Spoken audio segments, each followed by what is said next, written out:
Hey, Cynthia. I'm a little early. I thought I'd go ahead and come live and see if some people came in. I haven't messaged them yet to call. I want some people to get here. I know this isn't like a lot of people's thing, so. Hey, Bluebird. Warrior Grandma. I did it. I did it. Hey, Debbie Lou. Um, I don't know. I'm a little nervous. Hey, Emoji Girl. Thank you for coming. I really appreciate y'all. Hey, Pammy B. More than enough. Oh, thank God people are showing up. Yes, I was nervous. Who is GG Allen? Sweet. Long awaited. Yes. GG Allen is what I would call a shock rocker. Like back in, let's see. He, I used to know so much more. Remember when I went through, hey, Susan, yay. I fell down the rabbit hole. And I could know. Okay, shit, I can't talk. He died in 93. And I knew so much about him because I was like going through all the documentaries and all this stuff. Thank you, Crazy Daisy. And then so I messaged his brother a while back and I didn't get a message back. And so the crazy thing is, like, last night, this is how not ready I am for this. We were having a really busy night at work, and yes, please share this. Let me see if I can share this on Twitter. I can actually.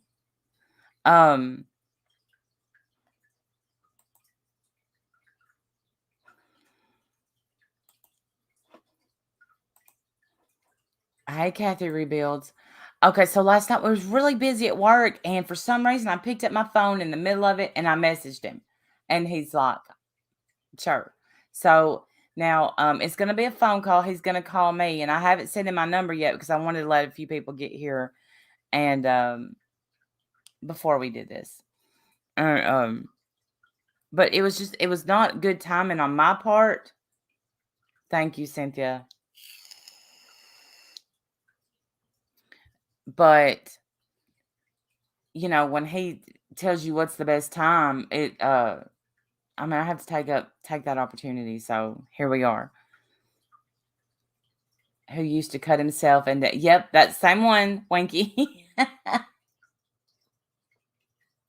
Same one. But I'm really gonna stay away from the defecate on stage part of it. Thanks, Warrior Grandma.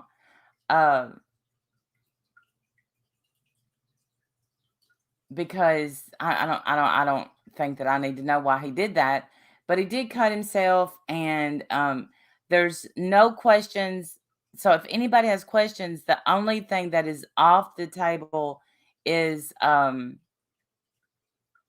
children. So that's it. He said what we could ask anything we wanted to ask, or and I'm hoping but see, the fact that you knew of him makes me happy. Because I know a lot of people don't.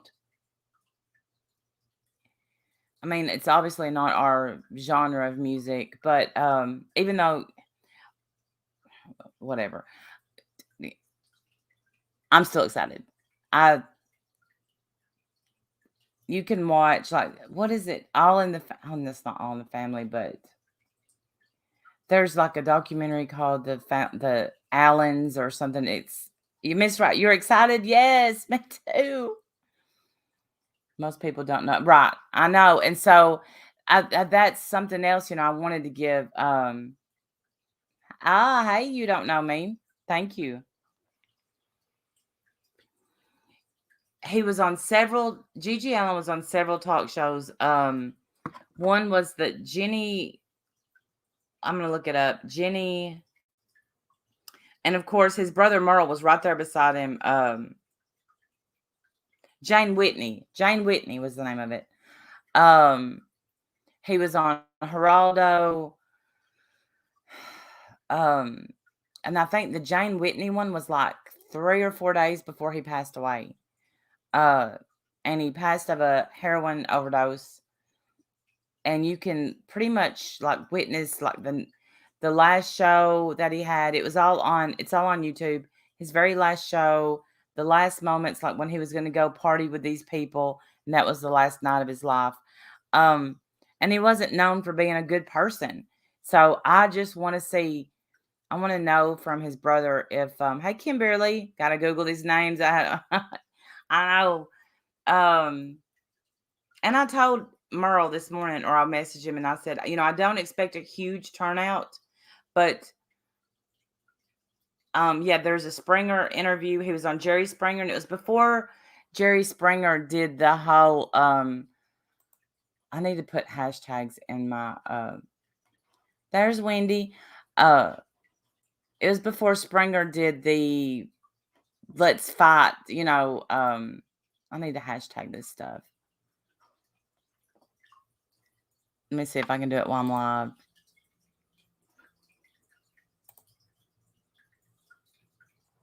Mm-hmm. Yes, I can. Okay. Because believe it or not, GG Allen still has a pretty big following.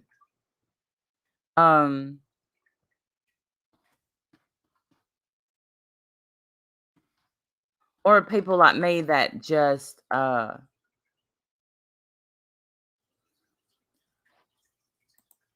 get intrigued by the way that he lived. Because he definitely lived off the grid, and I'm probably one of the few people that's read his book. And I'm curious to know who put that book out. So I'm going to go ahead and message Merle and see if he's ready.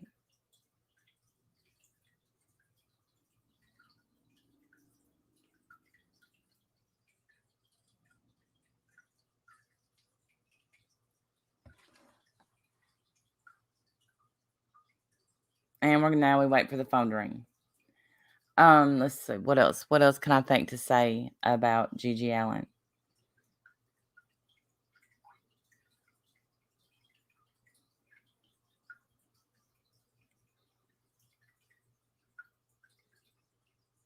Okay, so far no response. Please, please, please, please, please. Oh, you're not that late. I was early. Okay, he's ready. I'm waiting on my phone to ring.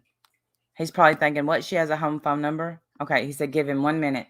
I looked up GG Allen months when you mentioned him once. I still don't really understand too much about him, but I'm here to learn. Thank you, Desiree. That's what he said. He asked me this morning, he's like, what is your, what are you going to use this info for? And of course, hey, Misha, this man obviously doesn't know me. And he doesn't know that when I go down a rabbit hole, I go all the way down it. Saying naked on stage and through, no disrespect. Yeah, exactly. Joe Smith has basically just summed it up. But I'm gonna try to stay away from the poo part, simply because, well, yeah, took punk rock to the extreme in terms of shoving the ugly truth of humanity in people's faces. Biggie Fergs coming in with the truth, and like the way he lived was so extreme. And let me see, he died very young. Like, let me look his age up. Okay, 36. He's actually older than I thought he was. So, yeah,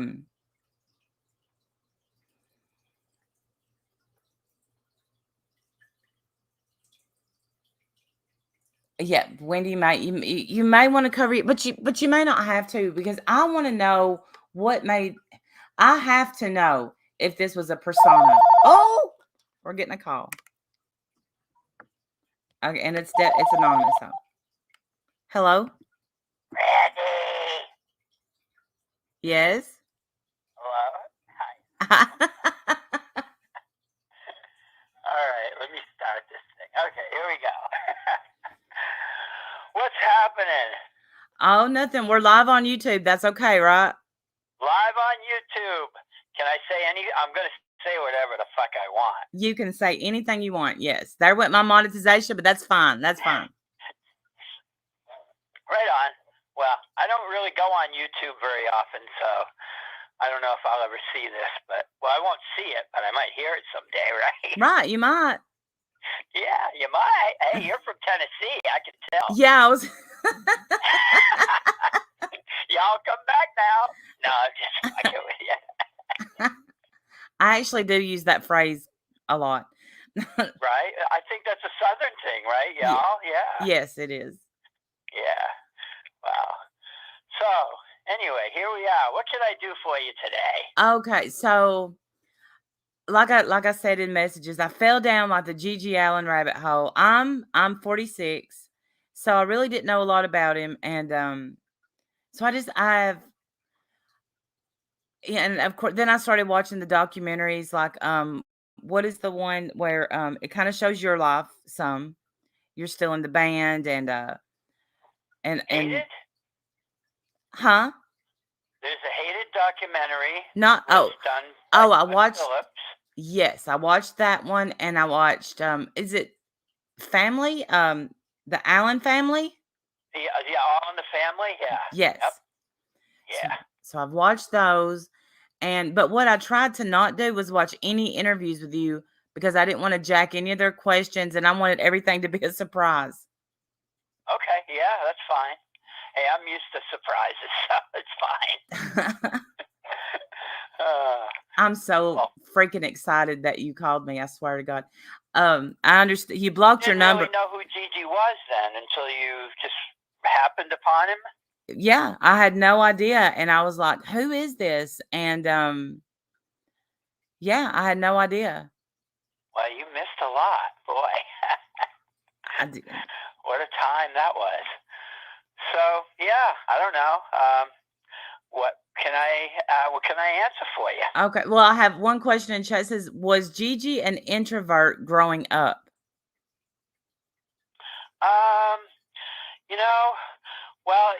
We grew up, we were born in New Hampshire. We grew up in a 3-room log cabin for like the first 10 years of our life. And we lived in a small town called Northumberland. It was between 2 small towns, but it was just on a RFD, like one of those rural roads, like an RFD2, right, type thing, Mm-hmm. So we were between 2 small towns, and we really didn't have neighbors. So we didn't really have a lot of friends or people to hang out with or anything like that. So I guess, early on, we must have been introverted because we just didn't really have any friends. We really didn't communicate with too many people other than going to school and coming home and stuff like that. So, yeah. And then when my mom finally left my father, we were like 9 or 10 years old, and we had seen the Beatles on the Ed Sullivan Show.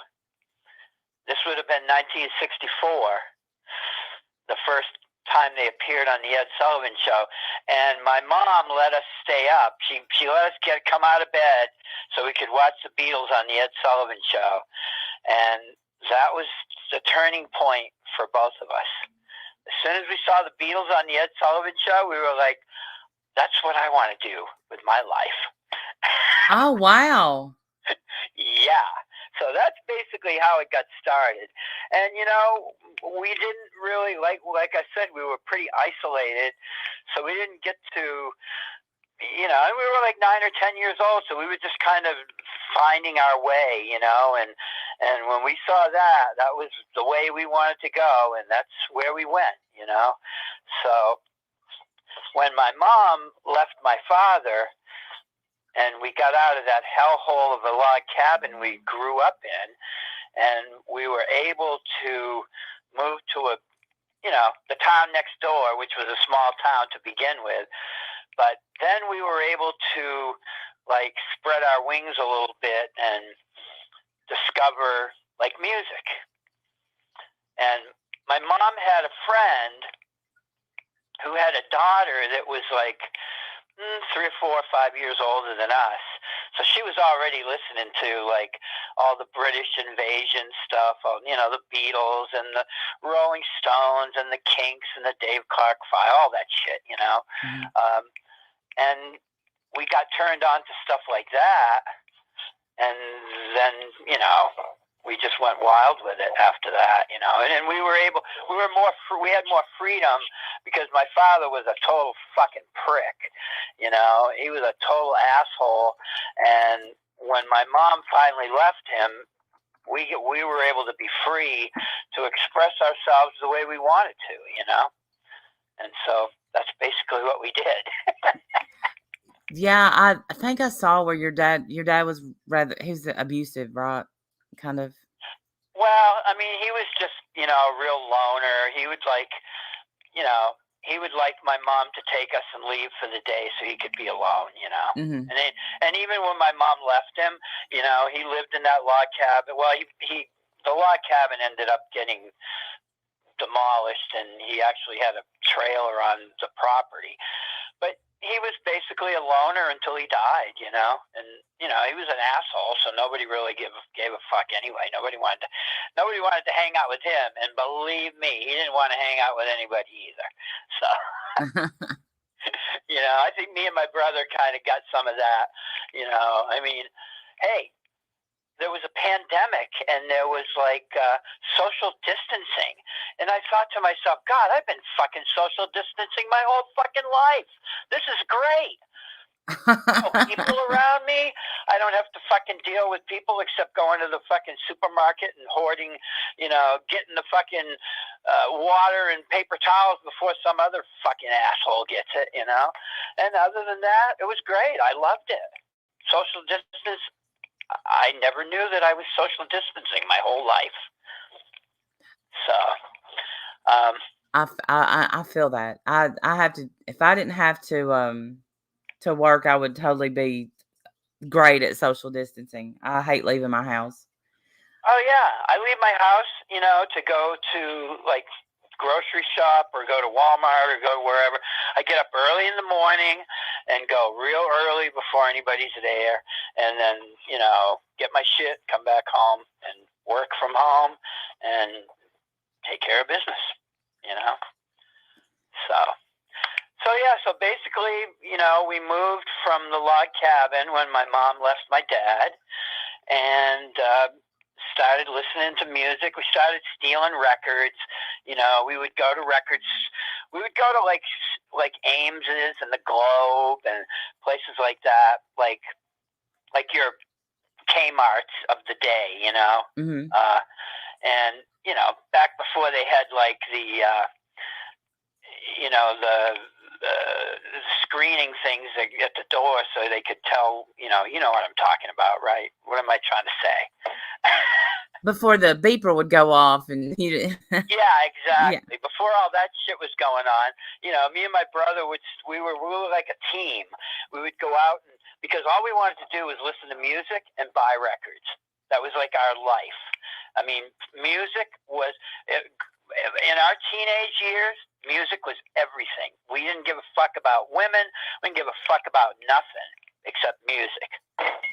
And so we just, we would go to stores, we would steal records, we'd break into houses or cars so we could get money to buy records. Nothing, we were just juvenile, delinquent, teenagers.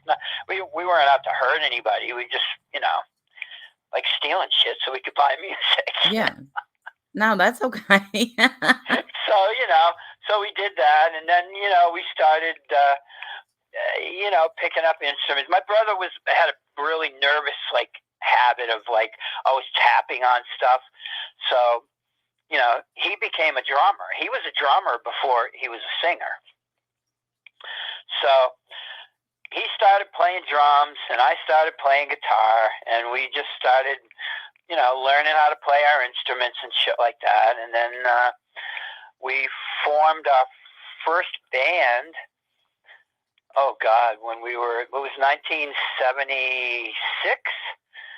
We formed our first band called Little Sisters Date.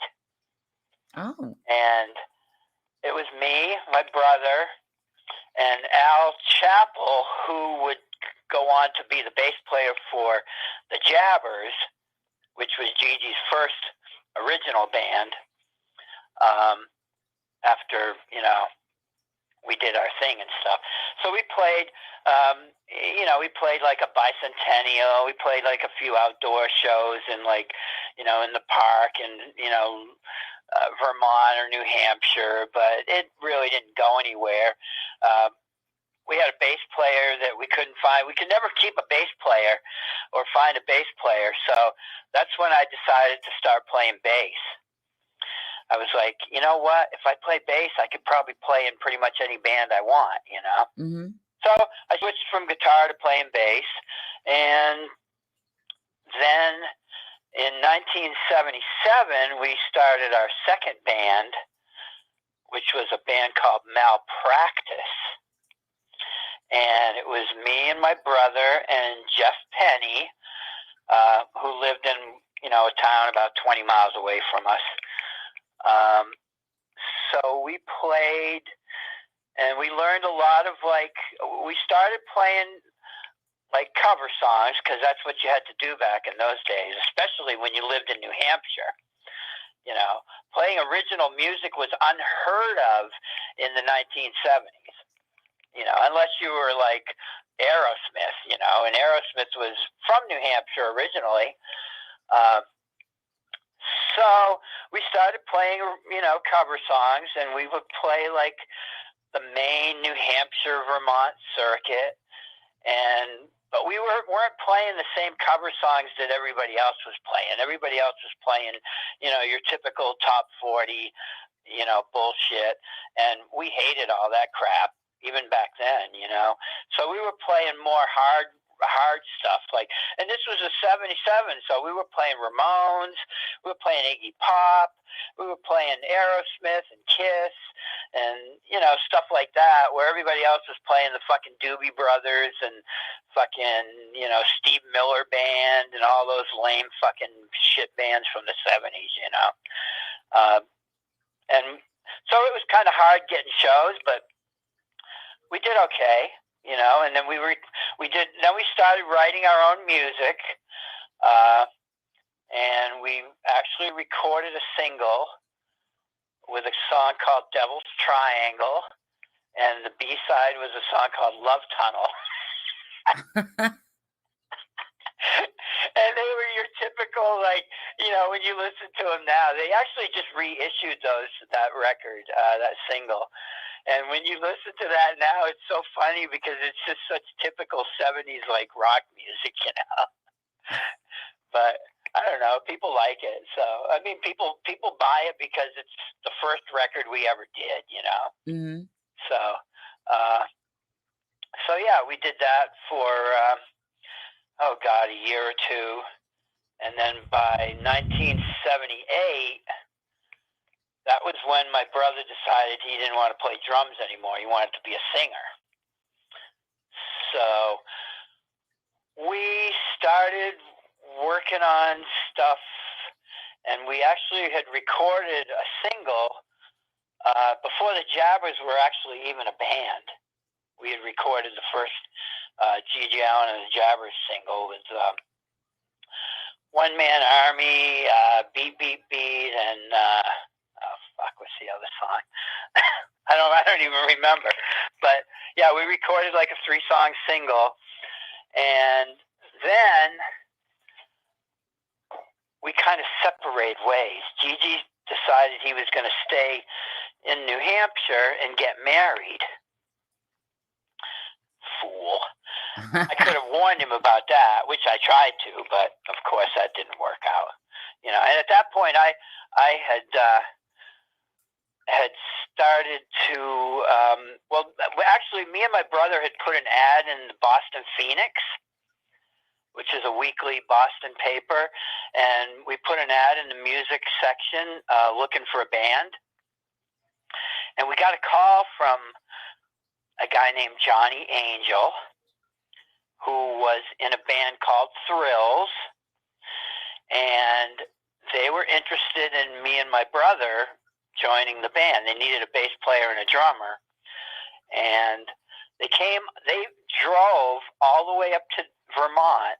We were living in Vermont at the time. They drove all the way up to Vermont from Boston to audition us, and they liked both of us, so they wanted both of us to join the band. But at that point, my brother, like I said, really didn't want to play drums anymore. He wanted to be a singer. He wanted to be out front, fronting his own band. So I decided to move to Boston to play with Thrills, and my brother stayed in New Hampshire, got married, moved to Manchester, New Hampshire, which was, a big city for New Hampshire, and that's when he formed the Jabbers. And that's when they started to play shows, and then I was playing shows with my band in Boston at the time. So anyway, where do we go from here? Hey, if you want to stop me anywhere along the way, because I'll just ramble on for a fucking hour. Oh, well, and I love someone that can carry the conversation. I love that. Yeah, I can carry the conversation. I love it. I don't want you to think that you can't break in.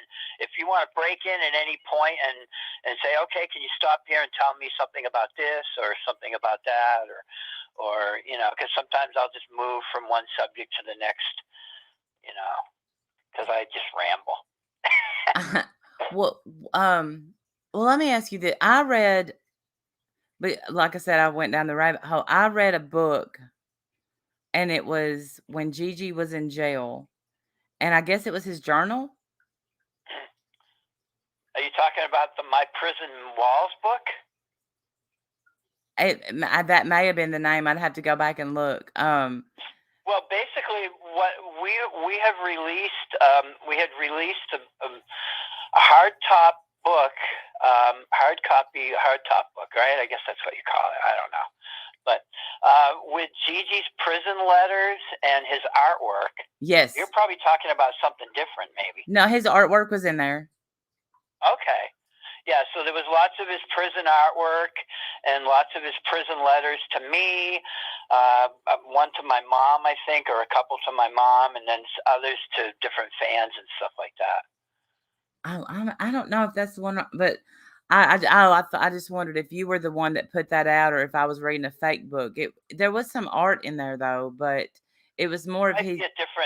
Might be something different. There's been a number of like bootleg things that have been put out by different fans that throw some artwork in and get information off the internet or things that they've known or read, or some fans are really well educated on Gigi, and they've been fans for many years, and they're in their 40s and 50s and 60s, so they were around when Gigi was alive. Yeah. The people that piss me off and that are fucking stupid dickhead fucking asshole losers are the fucking ones that weren't even born when Gigi was alive, but they seem to think they know everything about my brother. Mm-hmm. And those people are just fucking annoying jack-offs, They're like hardcore Gigi fans. Oh, yeah, fuck you, you fucking piece of shit. You don't know nothing about my brother. That's what I figured. Yeah, I figured you would be the only one because you seem so close. So the Gigi. Oh, yeah, we were very close, The Gigi Allen that we see, like, say, on the talk shows that he went on, that I noticed you went with him. You were always in the audience supporting him. Couple times, yeah. I wasn't at the Springer show because I was in Chicago and I was living in New York at the time. Oh, okay. And that was when Jerry Springer was somewhat normal. Well, Jerry Springer was still real at that point. Yeah, the shows were actually real, not like the farce. They nowadays they just make up scenarios. They pay idiots to go on there. Oh, whoa, they're going to give me $200 and fly me to Chicago, and I get to ride in a limousine and stay in a nice hotel for a night, and then I get to go on the Jerry Springer show and make a total jackass of myself. Yes. Oh, that's just fucking wonderful. No, this was before, all the fake phony bullshit was going on. So Gigi's appearance on Springer was the real thing. I mean, he wasn't faking. There was no scenario. There was no, oh, you say this and you say that. No, that was real. The bullshit that you've seen on the Jerry Springer show for the last 20 years is all bullshit. It's all phony crap. Well, we all know that, but Yeah. people still like to watch it, I guess, because, What's likes a train wreck. So that's very true. That's that's why I have I haven't watched Jerry Springer or that jackass other guy that has a show. Those shows are so stupid to me now. And me too. I don't watch any of them now. I just no, I don't watch. No, I can't think of one. I don't even. Dr. Phil sometimes. Who wants to watch Maury Povich talk about some fucking bunch of baboons and fucking talking about having kids? That's not your kid. Yeah, okay, fuck you. Anyway, never mind. I don't even want to take that subject on.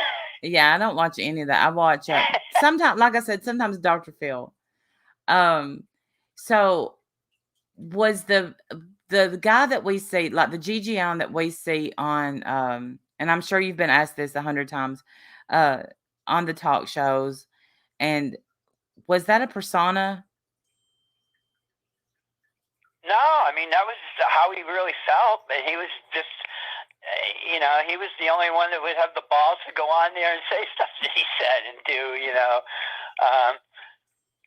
Yeah, I mean, I don't see that really as a persona. It was more just who he was, really, but especially when you put him in front of the cameras and you put him in front of an audience and the media and all that shit, that's when he just went wild, I mean, and everything came out of him. But, if he was just sitting in the living room, people are like, oh, what was he like in real life? He was as normal as anybody else in the right setting.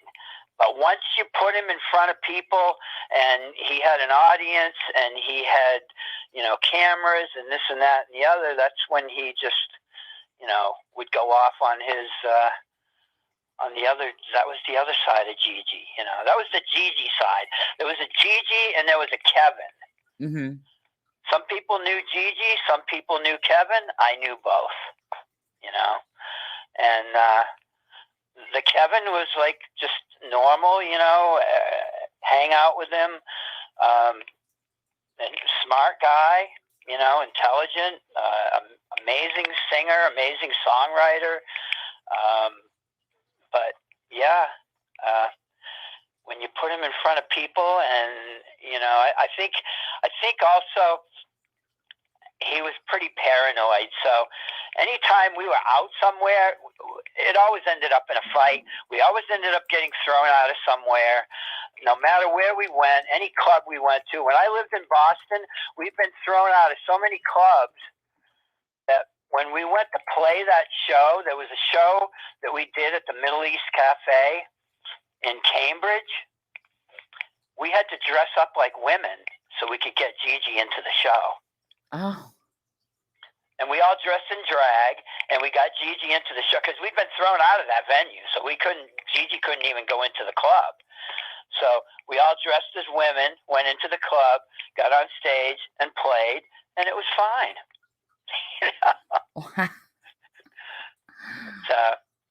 Yeah, I mean, and people just pissed him off. People annoyed him because anybody that got around Gigi always tried to be all hardcore and tried to impress him with whatever, and Gigi wasn't into any of that shit. I could say that. I could say, because you could he'd rather punch you in the face than look at you at that point. Which he did plenty of times, believe me. Let's see the question. How would you want him? Okay, so how would you want him to be remembered other than what people have heard in the media? Or do you want him I don't have to imagine how he'll be remembered. I like the fact that he could be remembered in so many different ways by so many different people. You know, Mhm. I mean, to me, I remember him as just an amazing songwriter. I mean, he could write a song in like 10 minutes, you know, and it might be the foulest fucking, you know, listen to the lyrics to a song called "Expose Yourself to Kids." It's just an example, you know. I mean, you listen to those lyrics, and then you listen to that melody. You can't help but sing along with it, and hum along. You know, even if you don't know the words, you listen to the melody and the hook and everything. It's just, he was an amazing singer, amazing songwriter, and amazing performer. You know, and you know, the people that want to remember him because he shit on stage or beat people up, Yeah. you know, that's fine too if you want to remember him that way.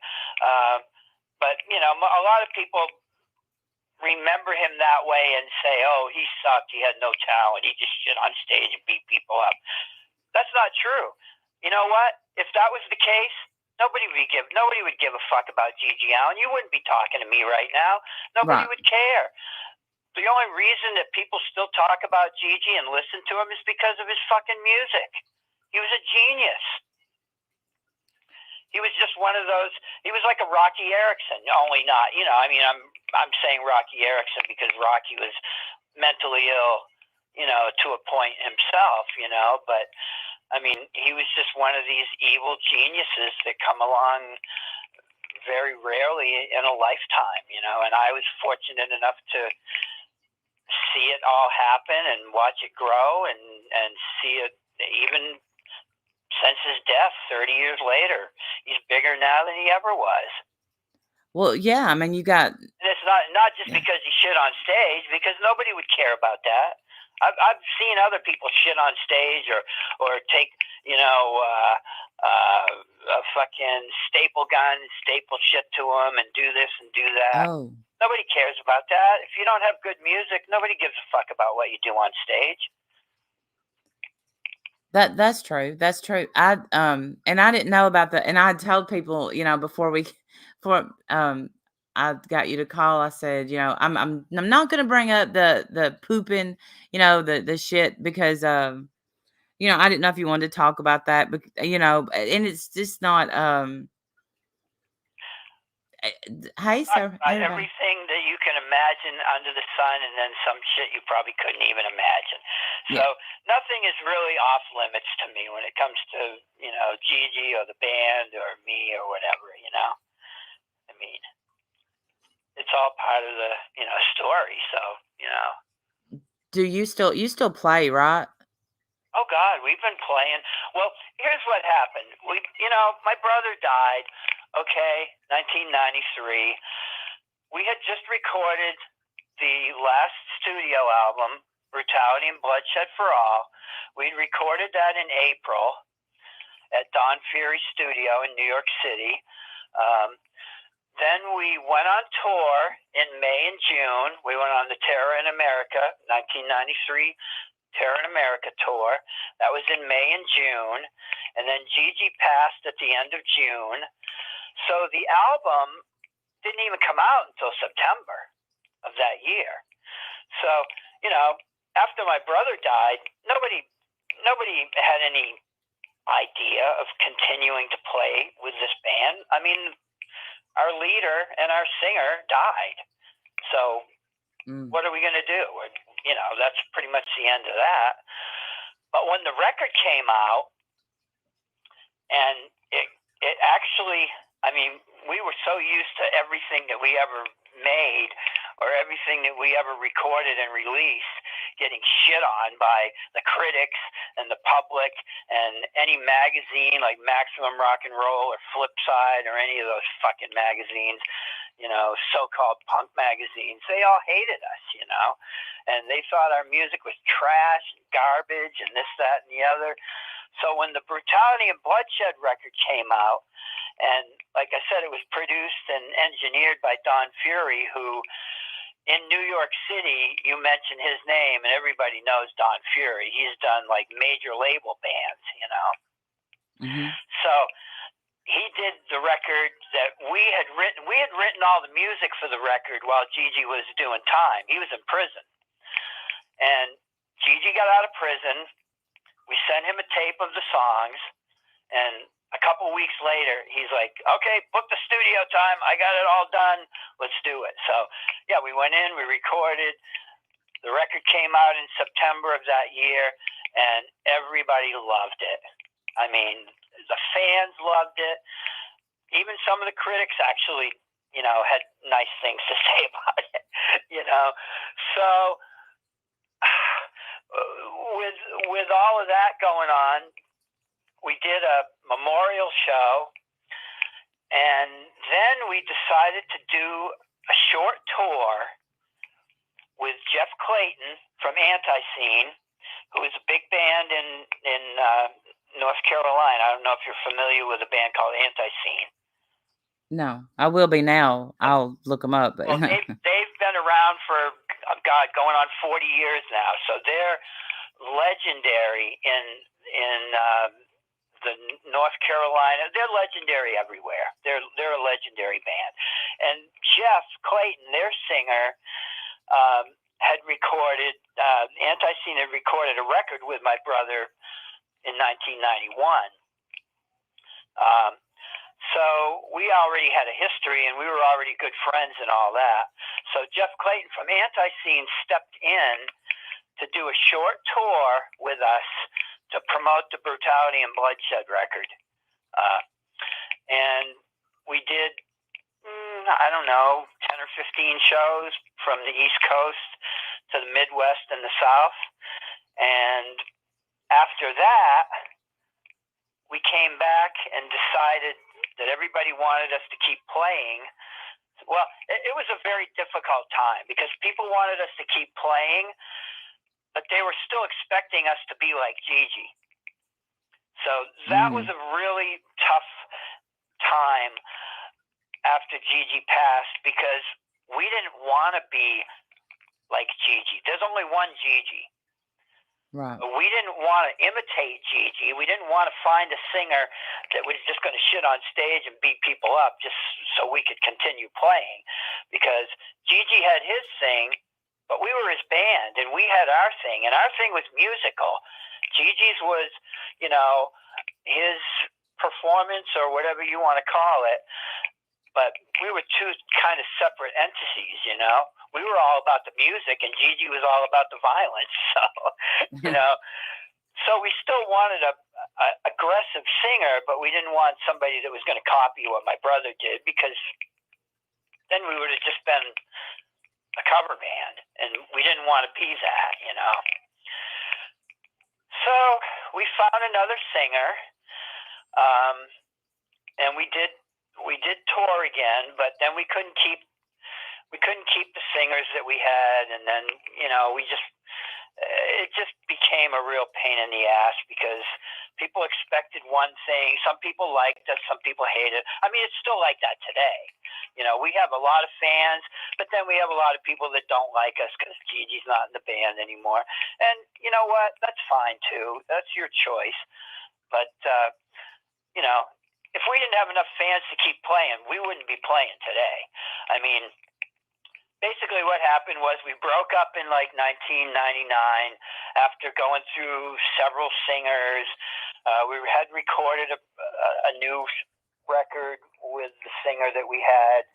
We did a single, and those turned out pretty good, but we just couldn't keep anybody going, you know. So the band actually broke up in 1999. Okay, let's fast forward to 2003. We have the internet now. We have Gigi's 10-year anniversary. So I had this idea of putting the band back together to do like 2 or 3, you know, memorial shows or just shows to for Gigi's 10-year anniversary, we would do a show. We would do a show in New York, we'd do a show in Boston, and we'd do a show in New Hampshire. And we'd all go to the gravesite, and we'd hang out and all of that.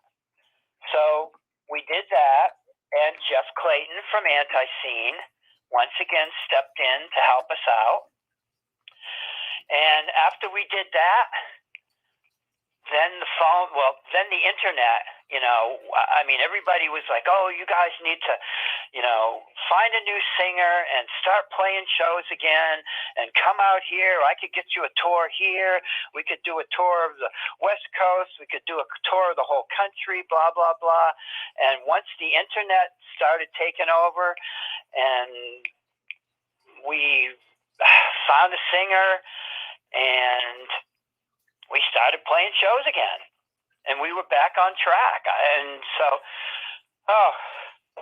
I don't know. Am I rambling? No. I'm enjoying it a lot.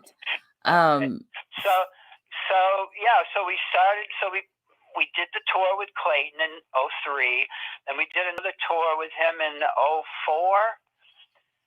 And then in 2005. 2005 we did it. Actually, in 2005 we went to Europe for the first time, and that was really wonderful. That was a really, really amazing time. We had a really great tour of Europe, and that's when we realized that people still wanted to see us, because we had a really, really we had a better audiences in Europe than we did here, and so we did that in 2005. Then in 2006 we did Europe again, and then we got hooked up with a 7-week tour with Hank Williams III. Oh. So we went on. Well, I know you know who Hank III is if you're from Tennessee. I absolutely do. Yes, I do. Well, I had seen Hank III play Shelton in 2002. I think I saw him for the first time, and I was blown away. And then we became friends, and I would go out and see him play. I would travel around and hang out with him and the band and all that. And one day he said, I'm going to hook you guys up with a tour. I'm just waiting for the right one, And sure enough, man, he gave us a 7-week tour with his band all over the U.S. It was like the most amazing tour I ever did in my life. And nobody had gone to bat for us at that point. The only band that had given us a show with them that anybody knew who they really were was a band called CKY. And that was Bam Margera's brother's band. Oh. And they were on a major label, I think. And we actually played a couple of shows with them. Chad, their guitar player, was a big fan of ours, so he would come out to shows once in a while and hang out. But so we did the Hank III tour. That was 2006, and then in 2007 we got the singer that we had been waiting for all this time, because we've had singers in the past, but we were never really that happy with them, or happy enough to have somebody that we wanted to record another record with. So when Paul P.P. Duvet joined the band in 2007, that was the beginning of the best era of the Murder Junkies post-Gigi. He joined the band, then the guitar player that we had at the time left, and the guitar player that played with us in the past, who actually sang with us in the past also, FC Murder, came back into the band in 2008, and we went back to Europe that year, in 2008, and in 2010, I moved out to California because I couldn't write. I had a mental block. I couldn't do anything. I was living in New Jersey. I was hating my life. I was hating, everything. And I moved out to California, and that year we recorded the first record that we had recorded in a long, long time. And it was with P.P. Duvet on vocals, FC Murder on guitar, me on bass, and Dino Sex, who has been in the band since the early. I mean, he's the original drummer. Oh, yeah. I have questions about Dino, of course. Okay, well, he's been in the band the whole time. So we recorded an album called Road Killer, and then we got to go to Australia for the first time. Well, first and only time. But we got to tour Australia, and that was fucking phenomenal. That was amazing. So we did that, and then we came back and we recorded another record called Killing Tradition, and then we recorded a third record called Killing for Christ's Sakes, and then we did a single, and that's kind of where we are now, Yeah.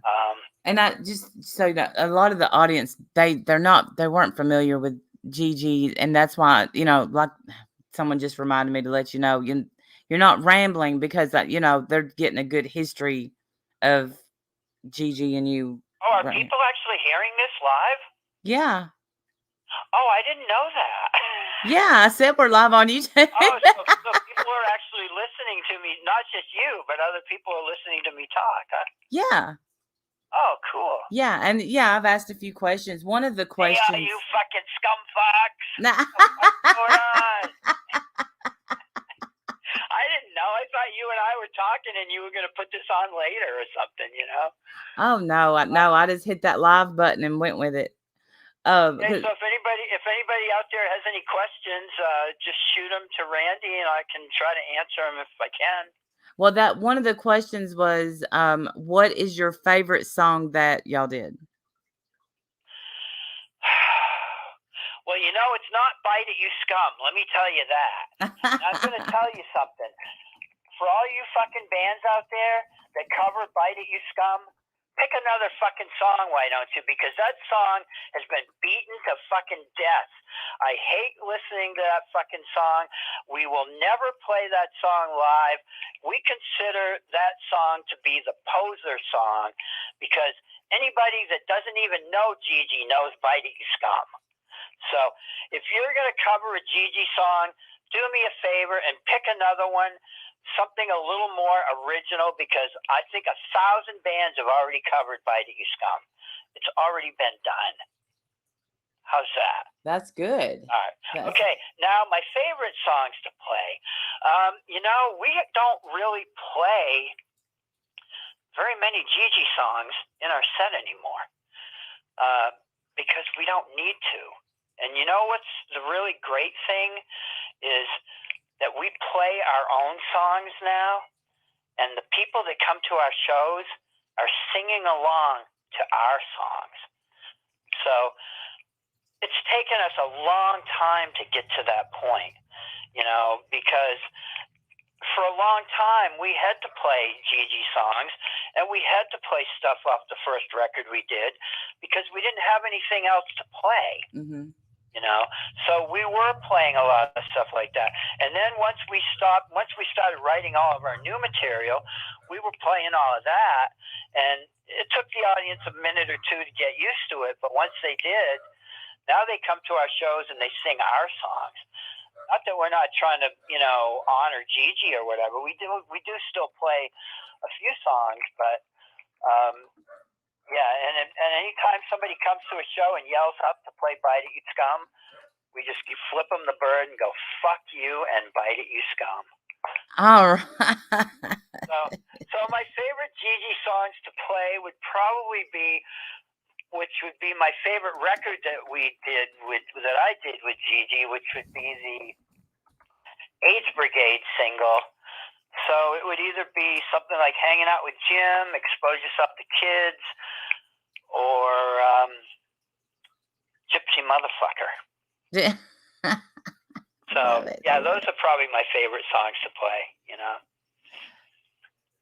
How is so in the documentary, the All in the Family, you go and you visit the drummer Dino. As most people know him as the naked drummer. Yep. And I noticed that he still takes, drums naked, which is great. Oh yeah. Oh yeah. Dino always plays naked. I mean, the only time he can't play naked is if we're playing an all ages show, and then he has to put a pair of panties or something on. You know. Yeah. Oh. Yeah. How is he doing? Because in the documentary, he seemed to be living a pretty. I don't want to call him a hoarder, but he had a lot of stuff. Well, Dino is schizophrenic. Oh, okay. He has issues of his own, like we all do. But Dino, he had a stroke. Mm. 3 years ago, he had a stroke, and fortunately enough, he was able to still go on tour. He had the stroke early enough, so he was able to, go through rehab and whatever, and was able to play, and was still able to drum. He wasn't able to completely talk normally, and he still can't.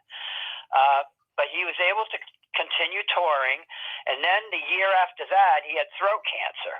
So Dino's had a pretty rough last 3 years. He's never missed a tour.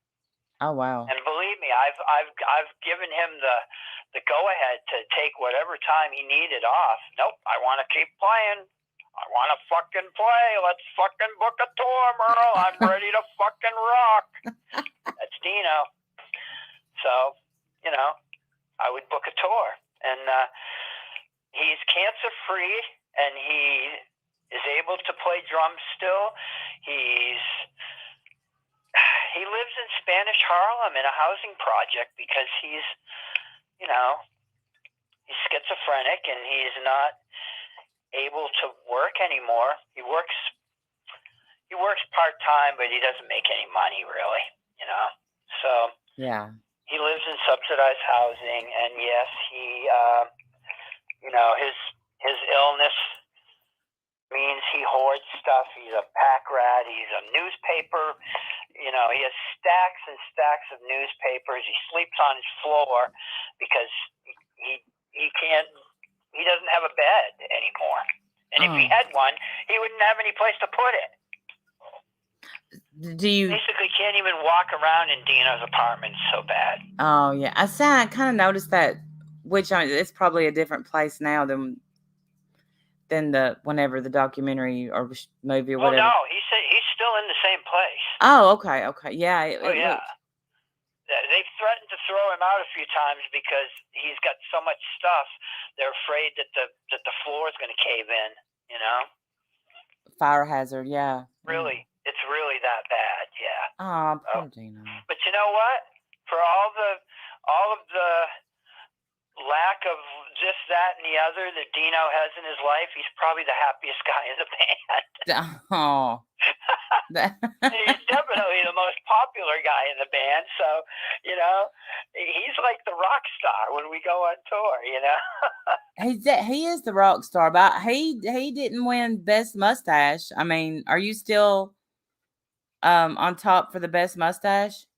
I don't even know anymore. I haven't seen that contest in years. I didn't even know anything like that existed until the filmmaker, was like, "Oh, we're gonna do this. This is going to be this is a scene we're going to work on today." Yeah. I was like, okay, whatever. Yeah. So did So I'm going to get a little personal. Did you find love? Well, I've found love a few times, and then I fucked it up every time. I always fuck it up. I always find love. I had an amazing woman for 8 years, and I got bored, and one day I decided I didn't want to be with that person. Well, somebody else came along, and I decided I wanted to change mates after 8 years and that didn't work out, and so now I've decided I'm better off by myself. That's kind of where I'm at right now. With this whole pandemic thing and everything, after spending a whole year and a half alone by myself with barely any company at all, I realized I really like that. Yeah. Masturbation is fine. I don't need a woman to fucking, cuddle up with afterwards and deal with, I can masturbate. I can get up in the middle of the night if I want. I can do whatever I want, whenever I want. And you know what? That's not so bad. Well, as long as you're happy. Yeah, I'm doing fine. So, I wish I could go on tour again, but, hopefully next year. But right now we're in the process of working on new material. Me and our singer are writing material for a new album that we're going to record next year. And the guitar player that I told you had joined the band, FC Murder, Sonny Harlan, he's got many, many different names. He left the band, and the guitar player that he replaced in 2008 is coming back into the band to replace him. So we play musical chairs here in the Murder Junkies because it's really difficult to find a guitar player for this band. I don't know why that is, but we really have a hard time finding a real guitar player to play with us. I don't know what it is because, I'm clueless. I posted an ad for weeks and weeks, and everybody that wanted to play just sucked. Oh. I mean, you know what the problem is today? It's too much metal and hardcore. Everybody's either a metal player or a hardcore player, and we're like a rock and roll band. Yeah. Not metal. We're not hardcore. We're the slowest band on stage every night we play. We get up there and play rock and roll. All these other bands get up there and go, or fucking speed metal or fucking hardcore. I hate all of that crap. Yeah. So I'd get these guitar players that could play like crazy. They were great players, but not our style.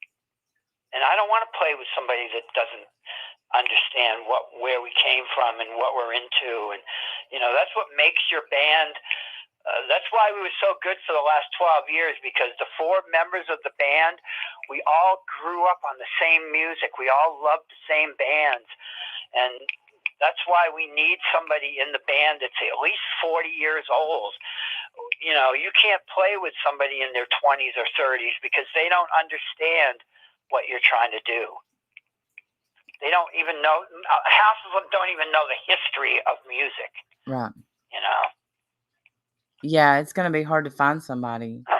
Yeah, well, so we should be good for next year. We have less than 10 minutes left here. Okay. Listen. Okay, so let me ask, do you, is the headstone back up at Gigi's, The headstone is never going back into the cemetery. It was removed. That headstone has been removed from that cemetery since 2010. I don't understand why people don't even know that. I still get people today messaging me going, "We're going to go up to New Hampshire. We wanted to visit your brother's headstone." There's no headstone anymore. They removed the headstone.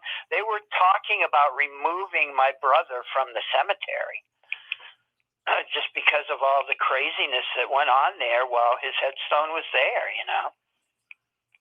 So. Oh, no. Yeah, so the headstone has been removed. The headstone is actually out here in California now. And it will be on display at the Museum of Death in Hollywood sometime in the next 2 or 3 months, I would think. I know the owner of the Museum of Death, who's a friend of mine, JD, they gave up their place that they were renting right around the pandemic time, I guess. So he was looking to buy his own building, and they found a building. The last time I had talked to him, they had a building. He was doing all of the, wiring and electrical, this and that, and getting everything up to spec so it could pass inspection and all that. But he's going to have a bigger and much better museum than ever before. And there's a whole section with Gigi stuff in there. The clothing that he died in, that's there. There's a Gigi figure there with all the clothing that Gigi died in. The Wrangler jacket, the skirt, the boots, all that stuff. His headstone will be there. There's artwork. There's photos. There's going to be a whole Gigi section. So that's where Gigi's headstone is, at the Museum of Death in Hollywood. Well, and you know what I noticed on a lot of videos about Gigi is people, after they go to that museum, they look him up. Did you know that? Oh, yeah. I'm sure they do, because he'd been at that museum for some time now, and every time I would go there, it's like the last thing you see at the museum when you're in the last room before you exit the museum, there's the Gigi exhibit, and for a long time they had the screen playing Hated, or a Gigi live performance or something, so you would be able to see Gigi on the screen, and then you'd see the Gigi exhibit and the figure and the artwork and stuff. And I know a lot of people that would go through there had no idea who it was. So I think it's a good idea that it's there. That way the people that want to go see him will see him, and the people that don't know him will get to know him.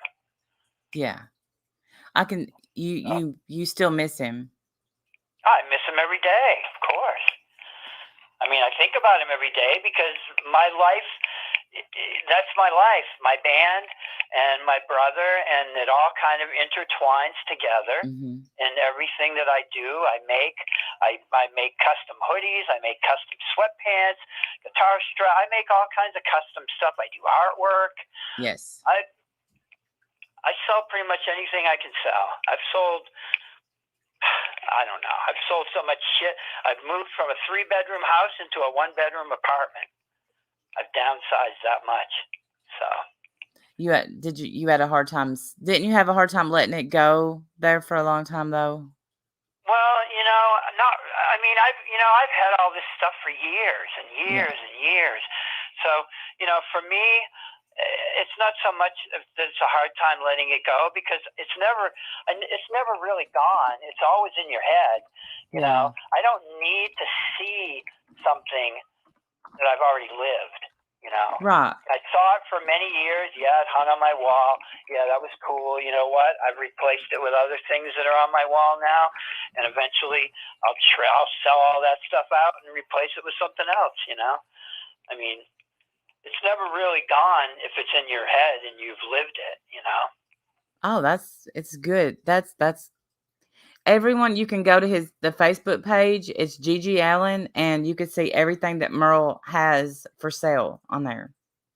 And also, I have my own personal Merle Allin page. You can go there, and like I said, I've got vinyl, I've got CDs and T-shirts, and anything you can imagine, I've got it. Yeah. So.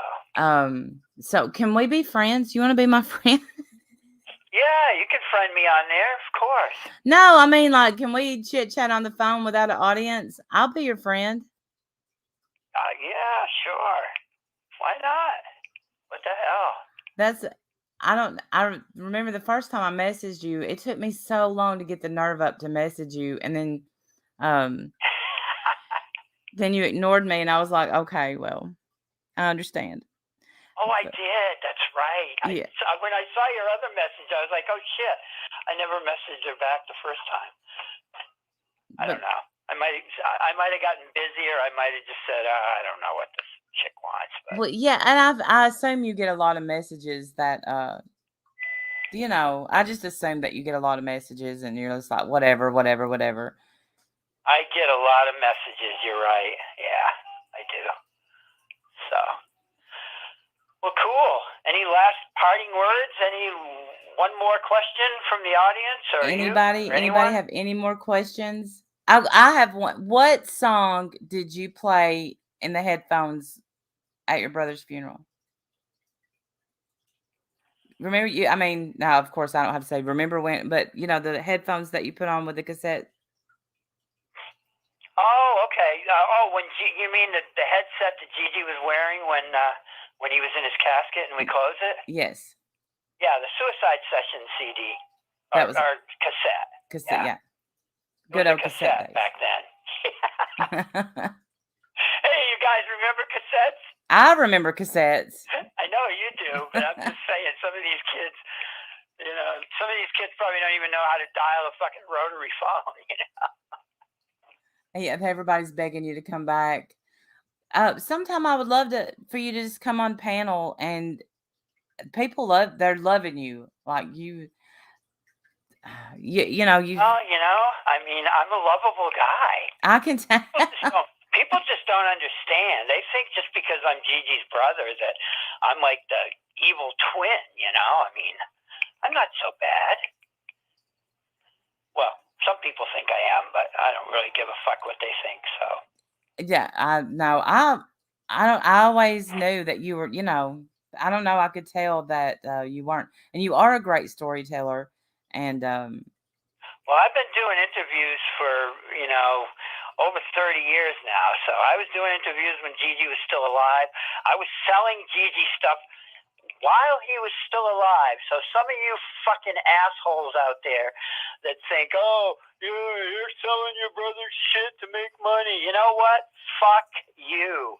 I was selling my brother's shit when he was alive. And trust me, if my brother didn't want me selling his shit, I wouldn't have been selling it. I believe that. That's for damn sure. And these fucking assholes, crybabies, oh, Merle's just making a buck off his fucking brother. So what? We shouldn't have Gigi merchandise? Or is it just okay for these fucking companies out there that didn't even know who the fuck Gigi Allen was, for them to fucking bootleg shit and make money off somebody they didn't even fucking know? Instead, I get shit because I'm Gigi's brother, family, and oh, you're selling your brother's shit. Yeah, I'm selling my brother's shit because that keeps his fucking name going. That keeps his fucking legacy alive. And that's what I'm about. And if it makes me a fucking paycheck and I don't have to fucking go to work every day for the fucking man, then that's what I'm going to fucking do till the day I fucking die. There you go. Well, because somebody sent me a screenshot. There's people selling stuff on eBay, $600 for a. That. You know what? I don't Yeah. give a fuck. Well, I don't care. you should be able to make money. People can sell Gigi shit all they want. And I don't care who's selling it as long as it's being sold and his name is getting out there.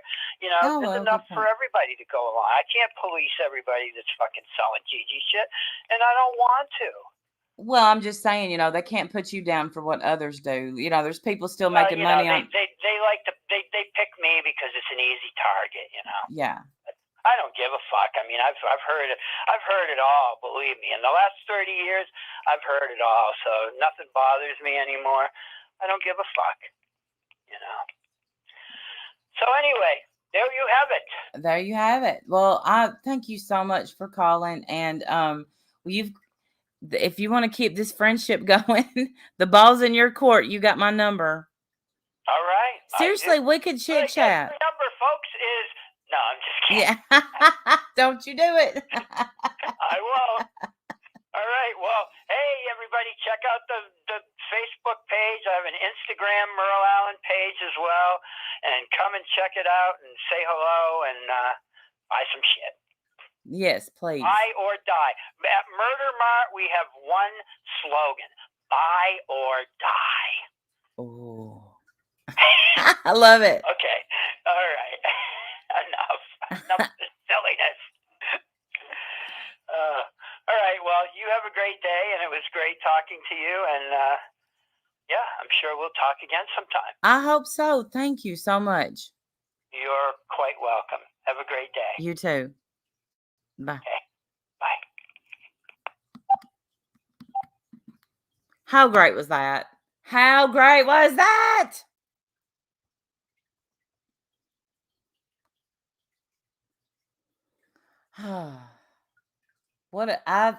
I think that went well. Thank you, sweet. Thank you. Thank you, B First, for the questions. I would have just let him thank you. Thank you. Next. I would have just let him talk.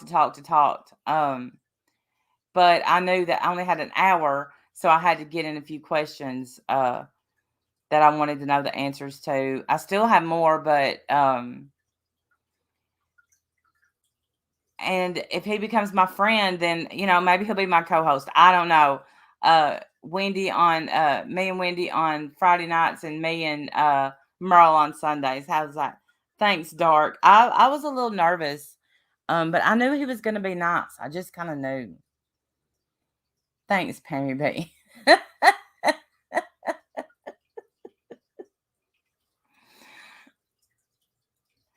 So I appreciate you all showing up. I knew it wouldn't be a huge audience, but people will get to come back and they can listen. Thank you, Kathy. And listen to what he has to say. I think that he is living a great life. I thank you. Thank y'all. Y'all know that I want him to find love because I saw that him and his girlfriend broke up. I saw that on a TV show. I very much enjoyed it, Kathy. Very much. I could have talked for another 2 hours. Just like I love people that can carry the conversation and talk about the old days and me just listen. I love that. I wanted and if he could get a girlfriend out of this, I'd be happy. And then poor Dino the drummer, if you watch Hated, and it was free to watch on Tubi, you're gonna see Dino in his heyday. Like he was very good looking but always naked, which he really does have great stories. Oh, that's all right. Thank you. Next.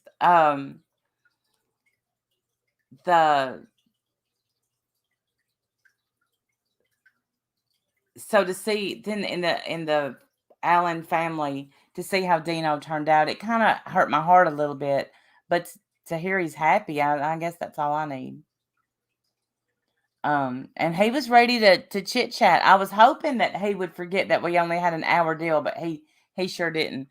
But I appreciate it. And if y'all want to get any of his merch, he draws. Yes, I've been wanting to do this for a while. Let me look at our messages to see. When the first time I messaged him was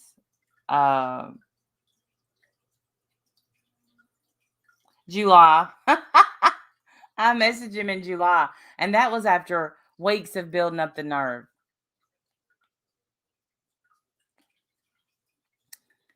So I appreciate you all so much.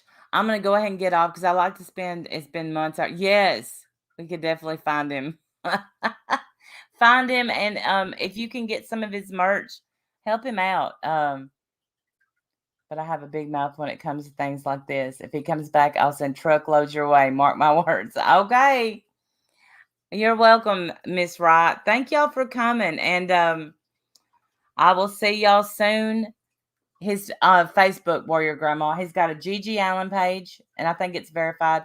He's got a Merle Allin. Thank you, Vicky.